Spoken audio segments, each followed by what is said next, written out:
नमस्कार मित्रांनो, मुरंबा मालिकेच्या आजच्या भागामध्ये मी आपलं स्वागत करतो आणि त्यामध्ये आता माही ही मुकादमांच्या घरामध्ये नटून सजून सवरून तयार होत असते.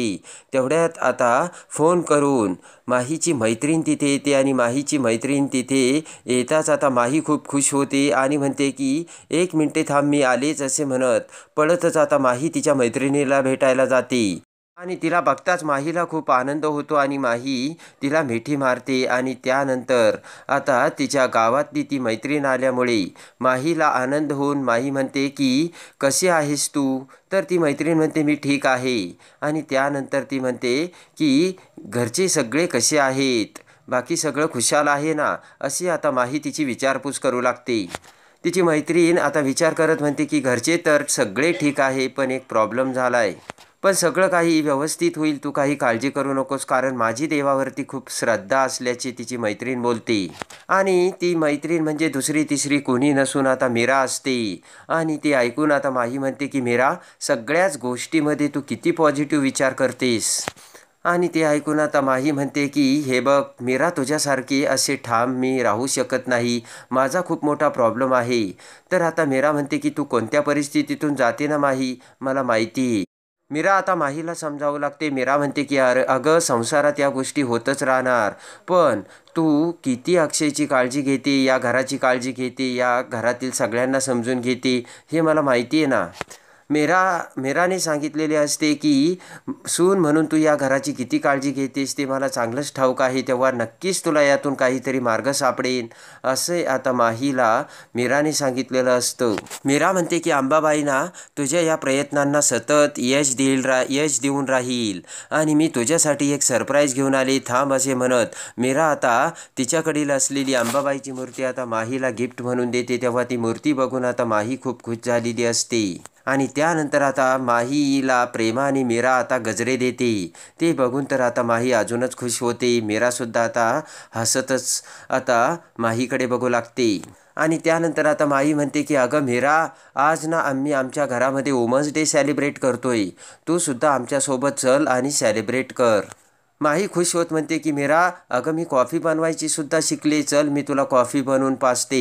तर तेवढ्यात आता मीरा म्हणते की अगं माही, आज मी थोडीशी गडबडीत आहे, येईल ना मी नंतर, असे म्हणत आता मीरा ही माहीला वुमन्स डेच्या शुभेच्छा देते. आणि ते बघून माही आता मीराला मिठी मारते. आणि त्यानंतर आता माही ही रूममध्ये आल्यानंतर अक्षय हा माहीकडे येतो आणि म्हणतो आवरलं का? तर आता माहीकडची ती अंबाबाईची मूर्ती बघून अक्षय खुश होतो आणि म्हणतो हे काय? तर आता माही म्हणते ते मी तुम्हाला सगळं सांगेन, तुम्ही पटकन आवरून या. तर आता अक्षयसुद्धा आवरायला जातो आणि त्या मूर्तीच्या आता माही पाया पडते आणि म्हणते देव्याई मला आशीर्वाद दे.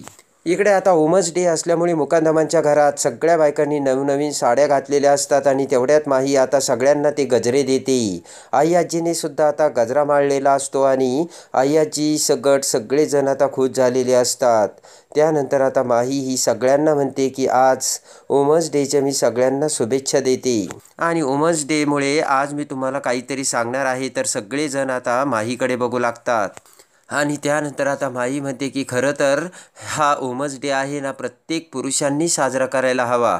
सगळेजण आता पुन्हा माहीकडे बघू लागतात आणि माही म्हणते की त्यांच्या आयुष्यात असलेल्या प्रत्येक स्त्रीसाठी त्यांनी हा दिवस साजरा करायला हवा, कारण प्रत्येक वेळेस ती त्यांच्यासोबत असते. आई, बहीण, बायको, मुलगी, प्रत्येकजण आता पुरुषांपाठीमागे उभे असतात. माही म्हणते की त्याचं काय कारण आहे? बायकोच्या किंवा मुलीच्या वेंधळेपणाबद्दल पुरुष अगदीच सहजच बोलून जातात, पण उगाचच बायका त्याचा काहीच बाऊ करत नाही. म्हणजे आपला मुलगा किंवा आपला नवरा चार चौघांमध्ये कामच करत नाही किंवा त्याला नावं ठेवून चार चौघांमध्ये स्त्री ही कधीच सांगत नाही, असे आता माही सगळ्यांना सांगत असते. एखादा नवरा जर एखाद्या मुलीला मेसेज करत असेल ना, तर त्याची बायको चार चौघांमध्ये जाऊन त्याची अशी अफवा नाही पसरवत, असे आता माही सगळ्यांना सांगत असते. आणि त्यानंतर आता माही सांगू लागते की दोन बायका आणि त्यामध्ये अडकलेला नवरा यांच्यामध्ये सहजच असे जोक चालतात. आणि त्यानंतर माही म्हणते की एक बाई आणि एक पुरुष या विषयावरती जोक करताना आपण कधी कुणाला ऐकलंय का? त्यानंतर आता माही म्हणते की उच्च शिक्षण सोडून आपल्या घरासाठी, आपल्या कुटुंबासाठी आणि आपल्या नवऱ्यासाठी बायका नोकरी सोडतात असं कुठं असतं का? आणि बायकाच हे करू शकतात पण पुरुष असे करू शकतात का, हे प्रश्न आता माही ही सगळ्यांना सांगत असते. आणि वुमन्स डेमध्ये स्त्रीचं आपल्या आयुष्यात आपल्या कुटुंबात किती महत्त्व आहे हे देखील आता माही सगळ्यांना समजावून सांगत असते. आणि सगळेजण माहीचे ते बोलणे आता काळजीपूर्वक लक्ष देऊन ऐकत असतात. एखादी बाई जर काम करून घरी आली, ती दमली असली तर तिला आपण चहा करून देऊयात असे किती पुरुष विचार करतात. आणि उलट एखाद्या वेळेस आराम करण्यासाठी माहेरी जावं असे जरी बायकोने म्हटले तरीसुद्धा सगळ्यांना प्रॉब्लेमच असतो. म्हणजे एखाद्या बाईला कोणीच समजून घेत नाही. पण एखादा नवरा जर दमून भागून घरी आला तरी त्याच्यामागं टेन्शन असेल, काम असेल, तू कशाला तिला त्रास देते असे बायकांना सतत ऐकावं लागतं. हे आता माही सगळ्यांना समजावून सांगत असते. त्याला तर समजून सगळ्या बायकांना घ्यावाच लागतं. पण तिला समजून घेणारं कोण असतं? तिला समजून घेणारं तर कोणीच नसतं असे माही सगळ्यांना सांगते. आणि बायका असे कितीतरी गोष्टी समजून घेतात. तिच्या सासरच्या माणसांना, तिच्या माहेरच्या माणसांना, तिच्या मनाचीसुद्धा तिला कधीमधी समजूत घालवून आता तिच्या मनाविरुद्ध वागावं लागतं. हे माही सगळ्यांना सांगत असते. एवढं सगळ्यांना समजून घेऊनही शेवटी ती आनंदाचंच असते. माही म्हणते की बाई ही सगळ्यांसाठी एवढं काही करते तर पुरुष आता बाईला काय देतो हे सगळं आता माही सांगते. आणि डोळ्यात पाणी येत आता माही म्हणते, तुम्ही जरा विचार करा, जर तीच नसती तर त्याचं काय झालं असतं. आणि ते आता माहीचे सगळे आता स्त्रीविषयीचा तो आदर बघून सगळ्यांच्या डोळ्यात पाणी आलेलं असतं. आणि स्त्रीबद्दलचं सगळं महत्त्व आता सगळ्या मुकादमांना कळलेलं असतं. ते ऐकून आता मोठमोठ्याने शशिकांत हा टाळ्या वाजवतो. आभ्याच्या डोळ्यात सुद्धा आता पाणी आलेलं असतं. टाळ्या वाजवतच आता शशिकांत आता पुढे येत म्हणतो की रमा वा क्या बात है. आणि म्हणतो की तुला असं वाटतंय पण सगळे पुरुष हे असेच असतात असं तुला वाटतं का? आणि त्यानंतर आता सीमाकडे बघत शशिकांत म्हणतो की सीमा, तुला देखील असंच वाटतंय का जे माहीला वाटतंय? आणि आता शशिकांत हा रागाने भडकलेला असतो. शशिकांत मोठ्याने ओरडत म्हणतो की बोल ना. तेव्हा आता सगळेजण शशिकांतकडे बघू लागतात तर सीमा आता शशिकांतच्या आवाजाने डचकते. पहिल्यांदा शशिकांतने आता मोठा आवाज काढून शशिकांत हा सीमावरती ओरडलेला असतो. इकडे आता खरी रमा ही त्या अडगळीच्या खोलीमधून खुर्चीला बांधून ठेवलेले दावे सोडते आणि दरवाजापाशी येऊन दरवाजा उघडण्याचा प्रयत्न करू लागते. आणि आता रमाला खूप त्रास होत असतो. आणि त्याच वेळेस आता रमाला त्रास होत असल्याचे स्वप्न इकडे सायदाला पडते. आणि पटकन आता सायदा झोपेतून उठून मोठ्याने रमा असे ओरडतो. आणि आता रमावरती नक्कीच काहीतरी वाईट वेळ आलेली आहे हे सायदाने स्वप्नात बघितलेले असते. आणि सायदा खूप घाबरलेला असतो. तेवढ्यात आता सायदाची आई सायदाकडे येत म्हणते की का रे पोट्ट्या, काय झालं? सायदा आता डोक्याला हात लावतो. आणि आता सायदाच्या डोक्यावरून हात फिरवत आता सायदाची आई म्हणते, काय झालं? एवढा का घाबरलास तू? तेवढ्यात आता सायदा म्हणतो की आई, मी खूप वाईट स्वप्न बघितलं. आणि तेवढ्यात इकडे आता शशिकांत हा सीमावर ओरडत सीमासमोर येतो. आणि म्हणतो की बोल ना, तुला हे माईचे विचार पटतायत का? मोठ्याने आता शशिकांत ओरडत म्हणतो की मी तुझा आवाज दाबून टाकला का? बोल ना. आणि पुन्हा शशिकांत मोठ्याने ओरडतो तर अक्षय म्हणतो, ओ शशिकांत मुकादम. आणि तेवढ्यात आता अक्षय म्हणतो की ओ शशिकांत मुकादम, आईला तुम्ही का सारखं सारखं ओरडत असतात? आणि तेवढ्यात आता शशिकांत म्हणतो की का सीमाने का अन्याय सहन करावा, का तिनं दुसऱ्याचं ओरडणं ऐकावं? शशिकांत म्हणतो की त्याचं काय आहे ना, पुरुष असे बायकावरती मोठ्याने जर ओरडला ना तर बायका गप्प होतात. त्यावेळेस दुसरा पुरुष स्त्रीच्या मदतीला धावून येतो, जसा आता अक्षय तू आलास. आणि तेवढ्यात आता पुन्हा शशिकांत जोराने सीमावरती खेकसत म्हणतो की सीमा, अगं उठ आणि सांग स्वतःच्या मनातलं. आणि त्यानंतर आता शशिकांत म्हणतो, सीमा उठ आणि मला वाटतंय तू स्वतःच्या पायावरती उभं राहावं. तेवढ्यात आता आई आजी रागाने शशिकांतकडे बघते आणि म्हणते, शशिकांत अरे तू काय बोलतोयस, तुला काही पटतंय का? तर आता शशिकांत म्हणतो की आई, मी खरं तेच बोलतोय. आणि त्यानंतर आता आई आजीला शशिकांत म्हणतो की आई, तू एकदा विचार कर, जर सीमा माझ्यासोबत नसती तर माझं काय झालं असतं? मी तर तिथेच त्या जेलमध्ये सडत पडलो असतो. आणि तेवढ्यात आता रमाकडे जात रमाकडे बोट दाखवत शशिकांत म्हणतो, ही रमा आणि आई, तू जर माझ्या आयुष्यात नसती तर माझं काय झालं असतं? तर तेवढ्यात पुढे येत सीमा म्हणते की आणि नैना जर नसती तर काय झालं असतं? आणि आता सीमा म्हणते की सांगा ना, जर नैना नसती तर तुम्ही आता कुठे असता?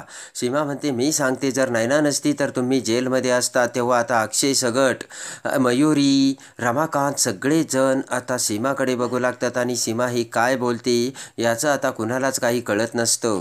आणि आता सीमा म्हणते की नयनाच्या जागी जर दुसरी मुलगी असती तर त्याच ठिकाणी तुम्हाला तिने त्रास दिला असता, तुम्हाला ब्लॅकमेल केलं असतं, तुमच्याकडून त्या मुलीने पैसे देखील उकळले असते आणि बदनामी केली असती. पण नयनाने असं काहीच केलं नाही.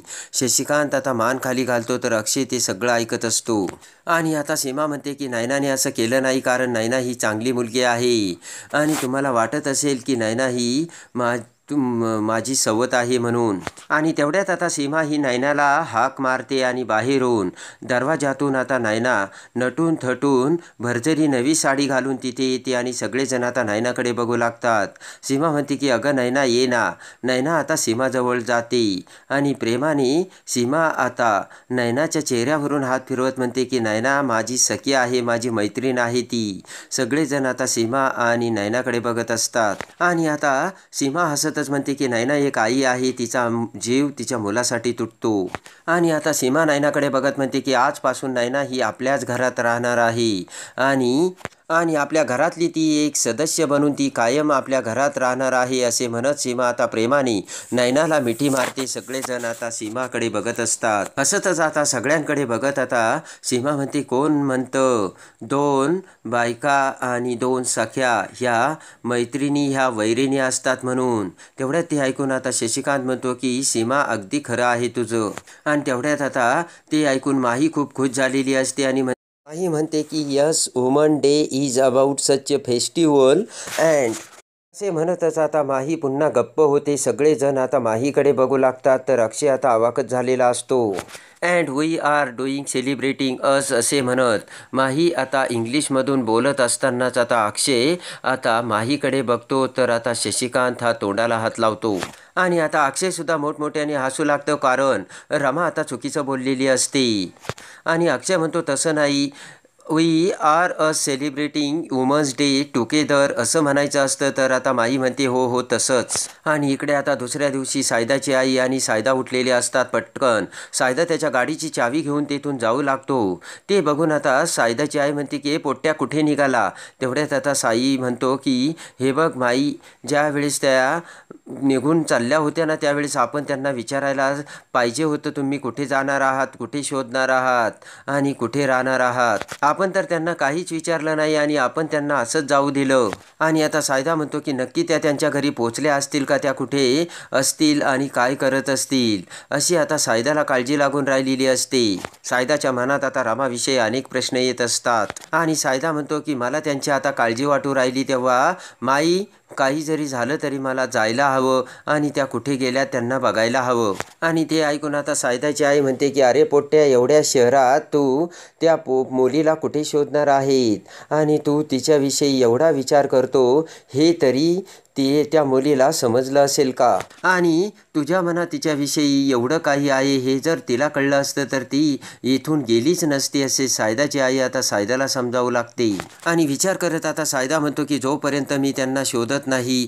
आणि त्या सुखरूप आहे हे बघत नाही तोपर्यंत माई मला आता चैनच पडणार नाही असे म्हणत आता सायदा हा बाहेर निघून जातो. तर सायदाची आई म्हणते की अरे पोट्ट्या, आता कुठे बघशील आणि कुठे चाललायस. इकडे आता माही पुन्हा सगळ्यांना सांगते की रोज यांच्या बायका त्यांना नवऱ्यांना टॉय बांधून देतात आणि त्यांच्यासाठी त्यांचं वॅलेटसुद्धा हातात घेऊन येतात. तेव्हा आज वुमन डेच्या दिवशी सगळ्या पुरुषांनी बायकांना फेटा बांधून द्यायचा असे माही आता सगळ्यांना सांगते.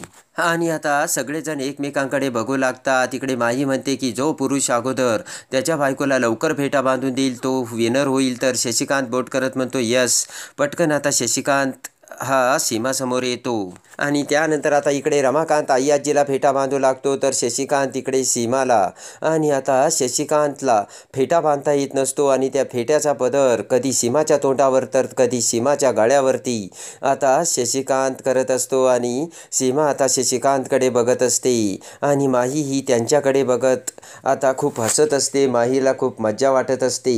आणि त्यानंतर आता इकडे आभ्या हा मयुरीला फेटा बांधू लागतो. इकडे रमाकांत आई आजीला, तर इकडे शशिकांतसुद्धा आता सीमाला अगदी व्यवस्थितरित्या फेटा बांधू लागतो. सगळेजण आता ते बघत असतात आणि त्यानंतर मात्र शशिकांतने बाजी मारलेली असते आणि शशिकांतने सगळ्यात अगोदर सीमाला फेटा बांधलेला असतो आणि टाळ्या वाजवत सीमाकडे बघत आता शशिकांत म्हणतो की ये होईना बात आणि मीच झालो विनर. सगळ्यात अगोदर मीच सगळ्यात चांगला फेटा बांधला. सगळेजण आता शशिकांतकडे बघून आता खुश झालेले असतात आणि त्यानंतर आता शशिकांत म्हणतो की मी जिंकलो बरं का. तर आता रमाकांत आणि आभ्याने सुद्धा मयुरी आणि आई आजीला फेटा बांधलेला असतो. त्यानंतर आता शशिकांत हा आई आजीकडे बघतो आणि म्हणतो की आई मला तुला काहीतरी सांगायचंय. तर आता पुन्हा आई आजी सगळेजण शशिकांतकडे बघू लागतात आणि त्यानंतर आता शशिकांत म्हणतो की आई आजपर्यंत तू हे सगळं घर सांभाळलंस, तू बिझनेस सांभाळला, त्यासाठी अगोदर तुला सलाम. तर आई आजी खूप खुश होते आणि त्यानंतर आता सगळेजण खरोखर आई आजीला सलाम करतात आणि रमाकांत म्हणतो की आई मी तुला सांगतो मुलांसाठी त्यांचे वडील हेच त्यांचे हिरो असतात, पण आज मी सांगतो आमच्यासाठी तू हिरो आहे. आणि आई आजीला आता खरंच सगळ्यांनी खूप महत्त्व दिलेले असते, कारण घरापासून तर बिझनेसपर्यंत सगळं काही आजपर्यंत आई आजीने अगदी व्यवस्थितरित्या स्वतःच्या पायावरती उभं राहून सगळं साम्राज्य तयार केलेलं असतं आणि हे सगळ्यांनी ॲक्सेप्ट केलेलं असतं आणि त्यासाठी आता सगळेजण आई आजीचे कौतुक करत असतात. आणि आता रमाकांत म्हणतो की खरंच तू आमचा आदर्श आहेस आणि मला तर हे अजिबात जमलं नसतं. रमाकांत म्हणतो की खरंच तू आमचा आदर्श आहेस आणि प्रवाहाच्या विरुद्ध जाऊन तू आम्हाला पोहायला शिकवलंस, असे म्हणत आता रमाकांतसुद्धा आता आई आजीला सलाम करतो.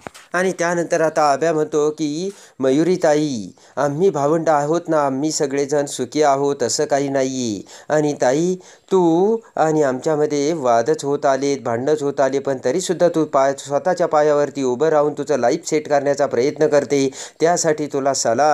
तर आता मयुरीसुद्धा आता खूप खुश झालेली असते. आणि त्यानंतर इकडे प्रेमाने शशिकांत आता सीमाला म्हणतो की सीमा मला वाटतंय खरंच तू माझा कस्तुरी मुलगा आहे. आणि ते ऐकून आता सगळेजण पुन्हा सीमाकडे बघू लागतात. तर सीमा खूप खुश होते आणि तुझ्या या कस्तुरीचा सुगंध तू मला माझ्या आयुष्यात दिला आहे आणि मी विचार करत होतो की हा सुगंध कुठून येतोय, पण मला आज कळलं की हा सुगंध तुझ्यातूनच येतोय, असे शशिकांत आता सीमाचं कौतुक करत बोलतो. आणि त्यानंतर आता शशिकांत म्हणतो की आज मला खऱ्या अर्थाने कळलं सीमा तू काय आहे आणि खरंच सीमा तुझे खूप खूप आभार, असे म्हणत आता शशिकांत आता सीमाचे आता आभार मानतो आणि म्हणतो की माझ्यासारखं माणसाला आयुष्यात तू सांभाळलंस, खरंच तुझे खूप आभार. आणि त्यानंतर आता शशिकांत म्हणतो की सीमा आपला संसार झाला, आपल्याला मुलं झाली, तीही मोठी झाली, पण मी काही सुधारलो नाही. आणि शशिकांत म्हणतो की माझ्यासारख्या विक्षिप्त आणि विचित्र माणसाला तू अगदी बरोबर व्यवस्थित ताळ्यावरती आणलं, समाजात आणलं आणि त्यासाठी तुला आता सलाम, असे म्हणत शशिकांत सीमाला सलाम करतो. आणि त्यानंतर आता सगळेजण प्रेमाने शशिकांत आणि सीमाकडे बघतात. तर खऱ्या अर्थाने सीमा ही वुमन्स डेमुळे सगळ्यात मोस्ट मुकादमांची सेलिब्रिटी बनलेली असते आणि सगळ्यांनी आता सीमाला सलाम ठोकलेला असतो. आणि सीमाने स्त्री काय असते हे सीमाकडे दाखवून आता माहीने सगळ्यांना दाखवून दिलेलं असतं. आणि पुन्हा एकदा मुकादमांच्या घरात माही आता वुमन्स डेचे महत्त्व सांगून सीमाने मुकादमांसाठी आणि आई आजीने सुद्धा घरासाठी आणि बिझनेसमध्ये काय काय करून दिलं हे सगळ्यांच्या समोर आणलेलं असतं. आणि इकडे आता सायदा हा खऱ्या रामाला शोधायला पुन्हा बाहेर पडलेला असतो. तर सायदा आता खऱ्या रामाला पुन्हा आता त्या नीलच्या तावडीतून सोडून कशी अक्षयकडे घेऊन येत अक्षयची भेट घडवतो हे बघण्यासाठी आणि मुरंबा मालिकेच्या डेली अपडेटसाठी बेल नोटिफिकेशनवर क्लिक करून आपल्या चॅनलला लाईक करा, सबस्क्राईब करा.